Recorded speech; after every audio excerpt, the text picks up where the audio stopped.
Okay, are they going to be streaming this? September 13th. I'd rather not dial in So mine is IFD. relatively early. Yeah, I know that online, there's no someone else. Yeah, I've got Austin's not here, he's off all week. oh yeah, and what's so funny is, I had to pull a bite, and I was like, well, there's not much I can do to fix all right. it. Yeah, You no, know, they after checked it airs, on they were all it. emailing me going, hey, this is over modulated, can you fix it? And I'm like, I don't have to see the. Okay. Bureau today. Yeah, there was just a note that Nothing I can do. last week saying if you I put every live effect on it I could think of, and it still didn't help. Yeah, okay. Okay, See, I very have a good. ticket back to DC. All right, thanks, Keith. I think it's supposed to be done right. Somebody else, but that's, I think, like, maybe this will clear for everybody it's gonna get by then. Swampy. So like, I'm like, hey, I'm gonna have to send it to you. Burn it up. Is there air conditioning in here? Isn't there air conditioning? I guess it's kind of loud, so huh? right now I feel like, okay, maybe I mean, I'm like, I don't really feel it, so there's a lot of people in here. It's pretty hot in here. A little warm. just have space toward you. You don't have to have it on your floor. Just have the mic facing towards you. That should be enough. I'm just like, maybe I won't, and maybe Hawaii will stop letting us get it. That's true. Which is another thing. Yeah. It might be like, thank you, no thank you. At least you wouldn't have made a decision then. Right. So I'm still kind of hesitant to buy the ticket. And Yeah, I that's did a stay start for a my while, day too. but then like last week I was like, no, I'm just gonna do it. Dude, I don't. And then as soon as I did it, then like everything started getting worse, and I was like, damn it. So, but yeah, so that decision may be made for me. Yeah. Who knows? And my parents are supposed to come visit in like 2 weeks. And my dad was like, I don't have to wear a mask when I get there. Blah, blah, blah. And I'm just like, You been good though? Everything? vaccinated, whatever. Life's good? Now I'm like, Where are they live? Indiana. Indiana. Some weeks I work 3 different shifts. Yes. Yeah, no, it's just basically we're in a constant state of limbo. But, Like, you I'm know, trying to accept that. still have to Not go. like it's about So, all the time, start. but I know. Exactly. No. A lot better than some people, so I try my best not to complain. It's okay, sometimes you gotta do what you gotta do. Yeah, that's true.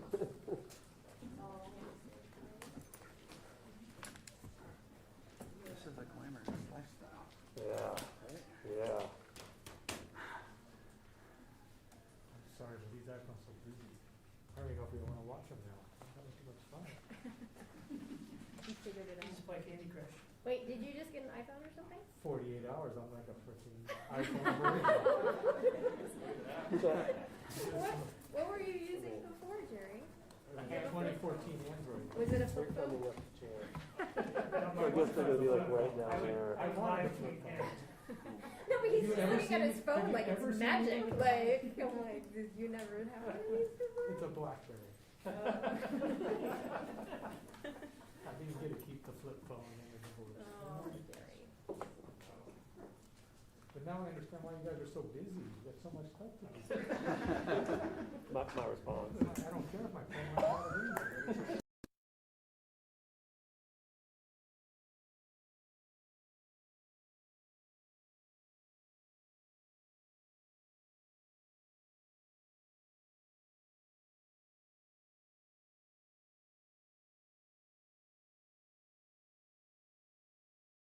I think I know. That was literally, I didn't even type anything in. It was the first one that was there, and I was like, yeah, I'm gonna use it. Or the one where you break the camera or whatever. It's like, ha ha ha.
Everybody ready? Okay, good afternoon, everyone. We know it's been a long pandemic. Our children, our educators, our parents, our business people have all borne their unique burdens throughout this time period. Now the school year is imminent. The pandemic disease levels are extremely high and are exploding across our state, unfortunately. This is a reality we must face.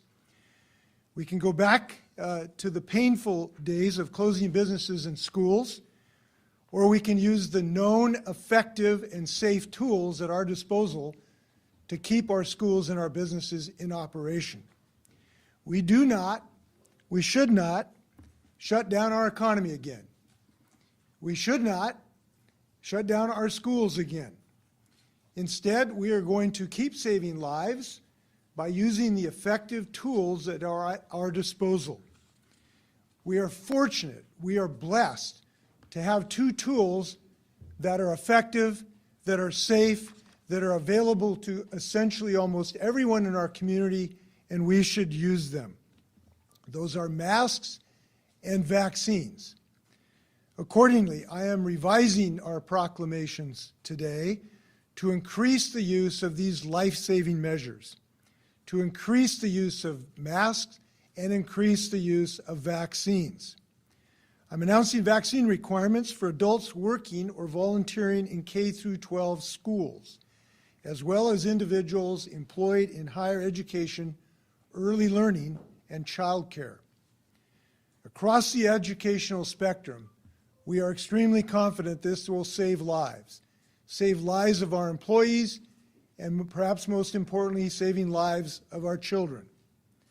These measures are consistent with the requirements that we announced last week in regard to state employees.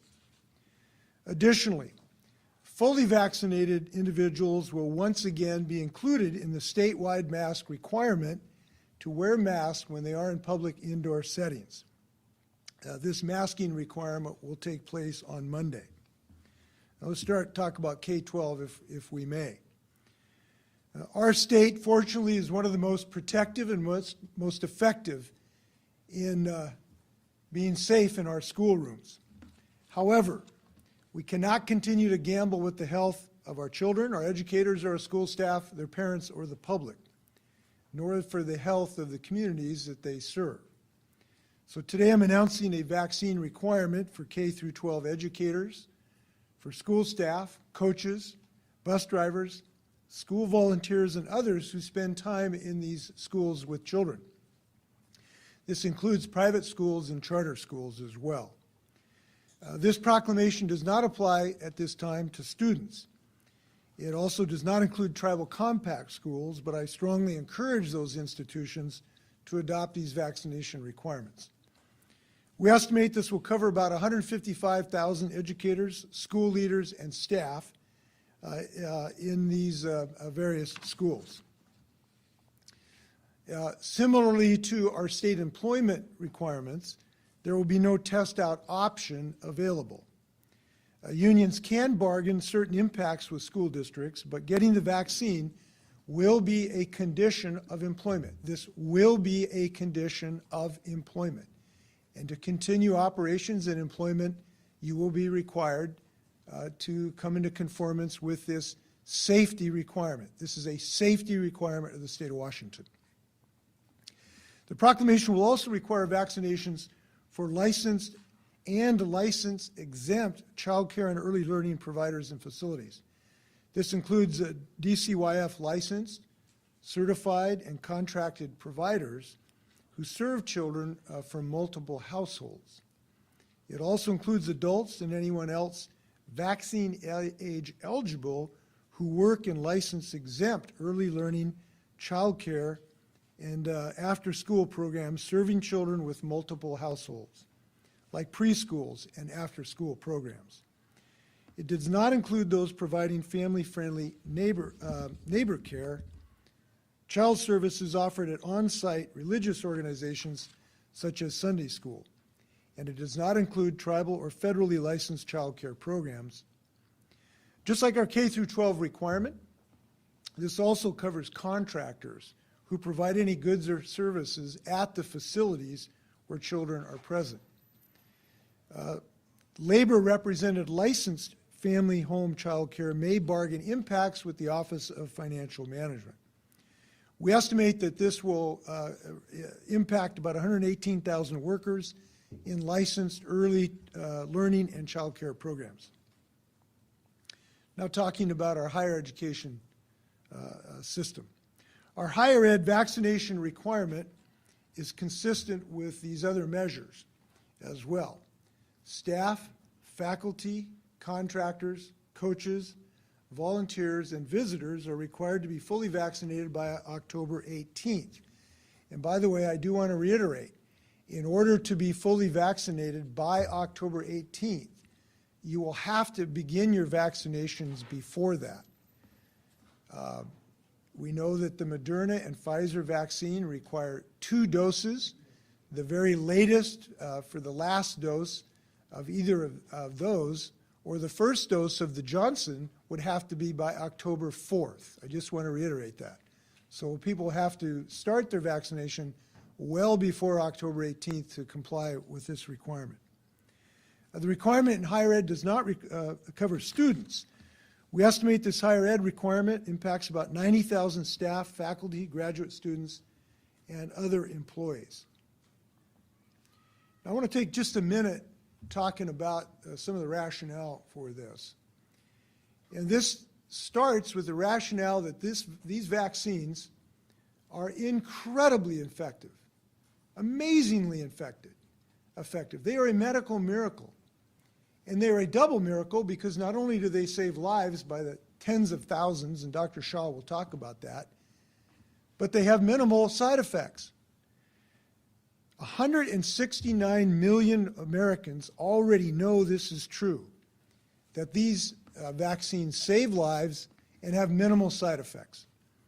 More than 95% of the COVID hospitalizations we see today are among the unvaccinated. The unvaccinated people are those at risk in Washington. And those are the people we love and we care for.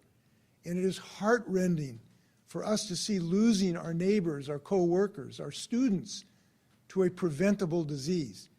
And it's 95% of our people in hospitals today fall into that category of not having this life-saving vaccine. The more people get vaccinated, the closer we will to being able to stop transmission of the virus. I'm convinced that we are at the point in this pandemic that without these vaccine requirements, we will continue to be susceptible to new variants. So this is the right thing to do to save lives in the state of Washington. And we're going to do our level best to share accurate medical information with Washingtonians. And the more people who have accurate medical information and don't fall prey to the misinformation on the internet, the more lives are going to be saved. And whatever you do in response to this proclamation, please talk to your medical providers about this vaccine. Please ask the people who really know. which may not be politicians, it may not be your brother, it may not be your coworker, but it is your physician. Ask them what they know about this vaccine if you have any questions about it. Now, there will be some exemptions. Someone with legitimate medical reasons that are shown and demonstrated, or sincerely held religious reasons for not getting the vaccine, will be able to seek an exemption. These exemptions do not include personal or philosophical objections. Again, this is to keep employees and the people they work for safe and to increase protections for the communities they serve. Because we are well past the point where testing is enough to keep people safe. We've tried it. It has not been adequate to the task at hand. Now, if I can turn to the masking order for a minute. We have seen, and this is great news, over the last year how widespread masking can reduce the growth of this pandemic.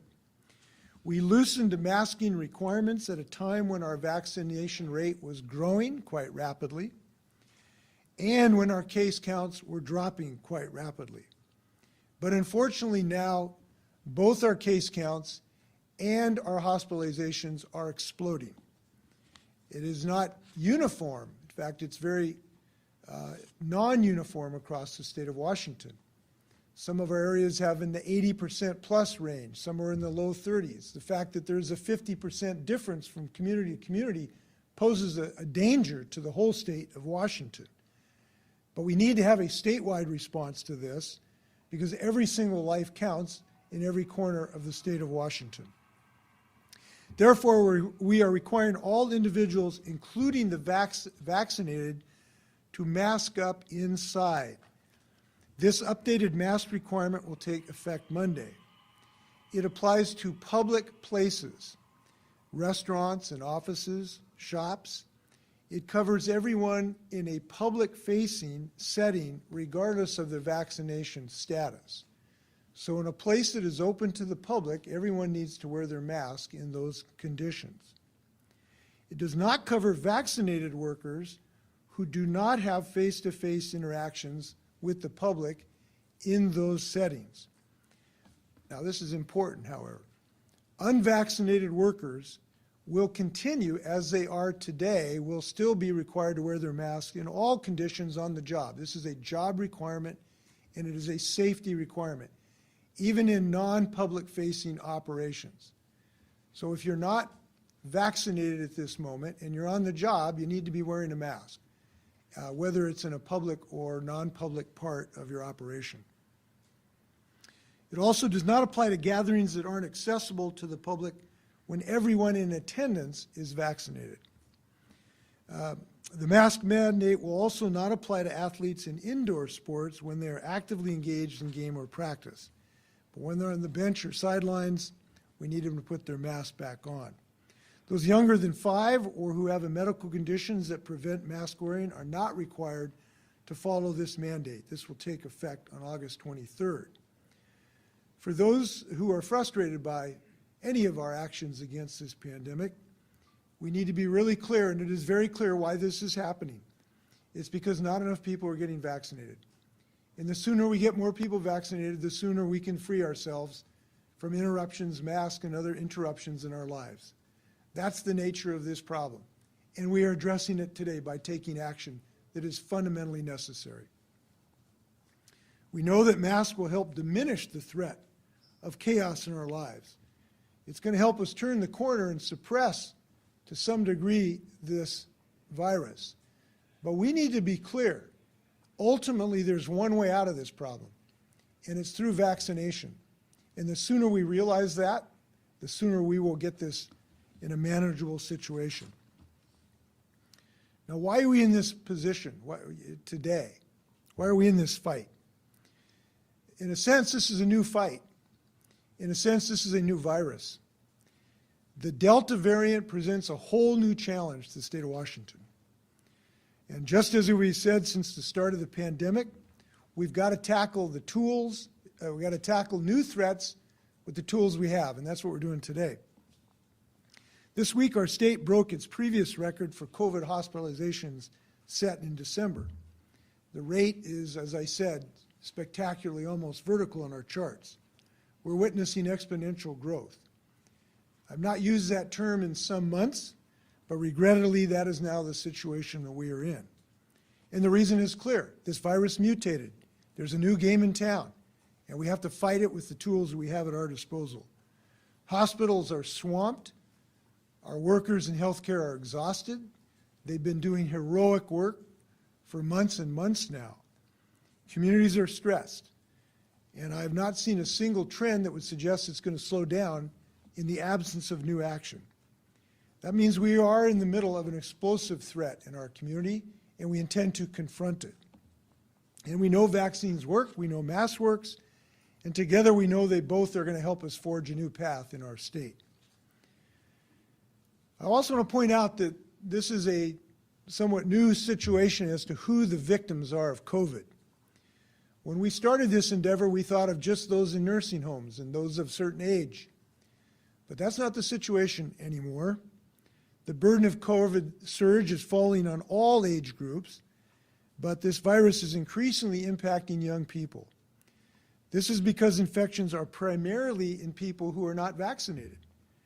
And I will remind us that people under 12 still can't get this life-saving vaccine. So when you decide to get a vaccine, you're protecting a kid out there who can't get it. Pretty noble work, it seems to me. We want to send our kids back to school, and these are two steps we can take to make sure we can do this. And I'm looking forward to getting both of this are done. There are roughly 2 million people in Washington who are 12 or are 12 and older, eligible for the vaccine, who have not yet received a single dose. So more of us have to do our part. With that, I'm going to turn to I'm going to turn to Chris Rakedahl, who's leading our educational efforts. Chris.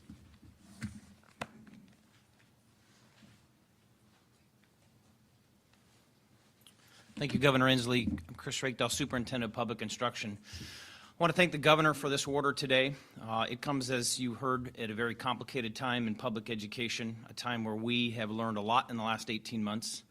Following the expertise of the CDC and pediatricians, public health officials like Dr. Shaw and other leaders around the country, we know we can open our schools and keep them open and keep our students and staff safe. But we have to deploy tools that are contemporary for the moment we're in. Delta's not Alpha. In Alpha, we had a successful opening of our schools this spring. We got all of our students back in some form. We kept COVID caseloads down. We had success.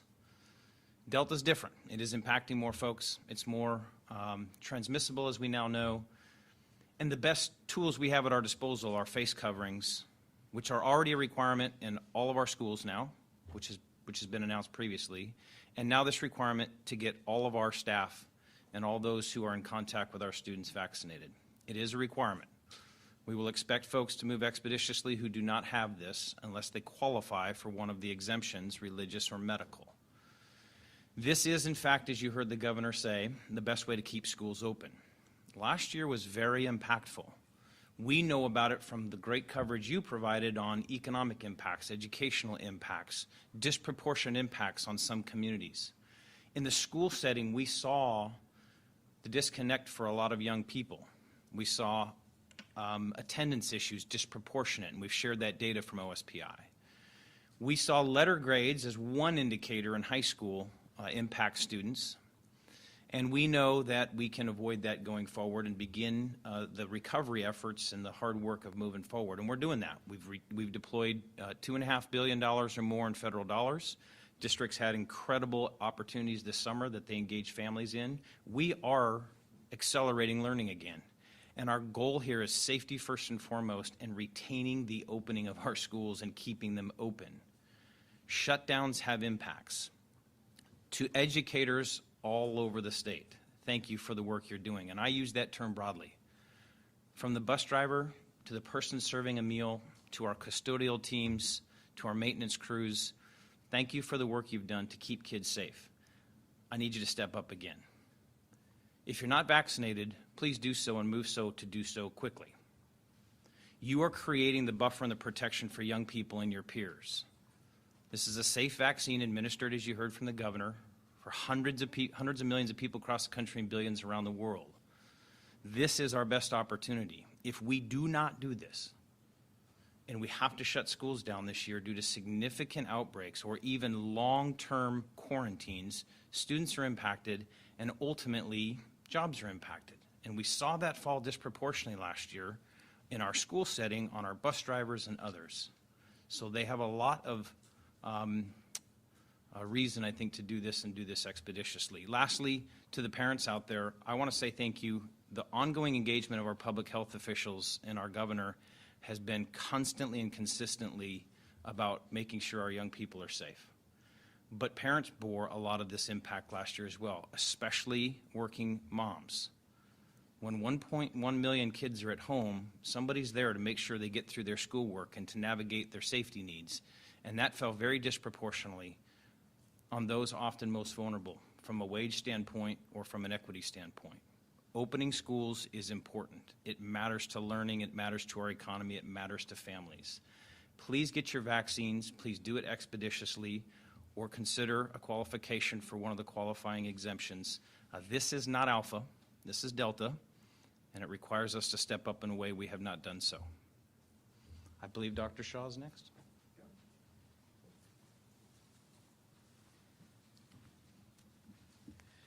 Good afternoon. Thank you, Governor.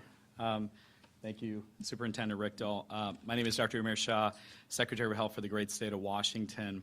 I want to start by saying we're have a serious situation right now.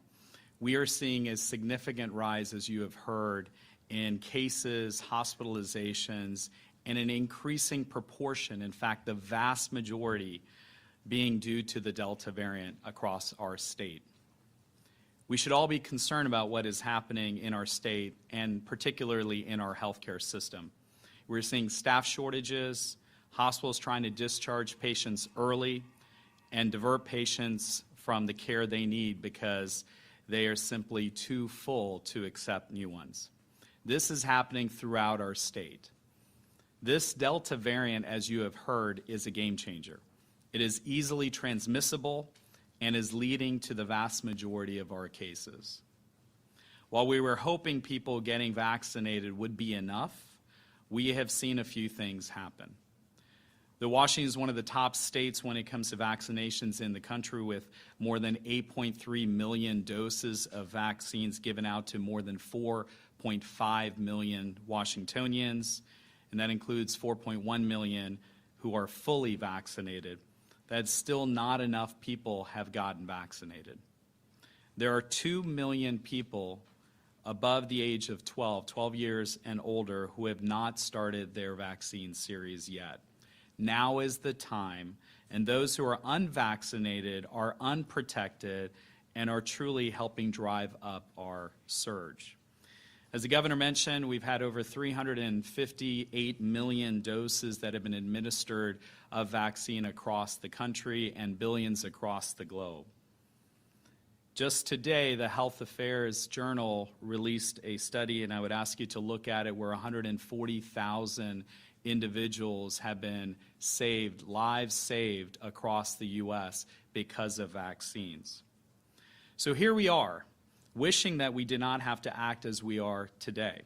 However, it is a necessary step. We have seen a 20% increase in vaccinations over the last couple of weeks, but that too is not enough.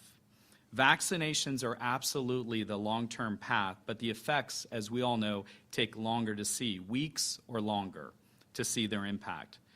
People are getting sick today from the Delta variant, which means we have no choice but to act sooner. A few weeks back, as you remember, we said, consider wearing a mask indoors. Then we shifted to recommend wearing a mask indoors to we strongly recommend wearing a mask indoors, even if you are fully vaccinated. To those Washingtonians who got vaccinated or began to wear their masks again, thank you. To protect everyone, those vaccinated and those unvaccinated, more unfortunately have to do the same. We are asking you, as you've heard from the governor and superintendent, we're asking you to do this yet again. Today's requirements for indoor masking for all, with certain exceptions, as the governor mentioned, such as kids under the age of 5 while eating or drinking, actively participating in organized sports, et cetera, will help fight this fifth wave, this predominant Delta wave. We know that masks work. As a tool, it has more immediate impact, and that is what we need to see to turn the tide across our state. We hope this is an interim step and one that can be lifted as soon as we see things turning around. That time, unfortunately, is not today. So I ask you to protect yourself and those around you by wearing a mask indoors and even outdoors if you're in a crowded setting. I also ask you to get vaccinated. Encourage others to get vaccinated. Talk to your healthcare provider. Talk to someone who is not sure and help them understand the importance of vaccines. Masks and vaccines together, we know, work better. But let me close by saying this. We should not fear COVID-19 or the Delta variant. Instead, we should respect COVID-19. It does not care who you are. If you let your guard down, it will rear its ugly head. We are seeing that across our state. So let's respect this virus and especially what we have to do in order to fight it yet again. Thank you.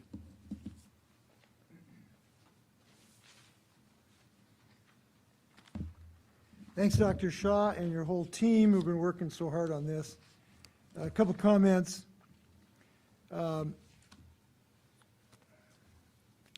First off, just so I want to make sure people understand this. This proclamation is a legally binding document. Employers will need to comply, shopkeepers will need to comply, business owners now will have a legal obligation in their operation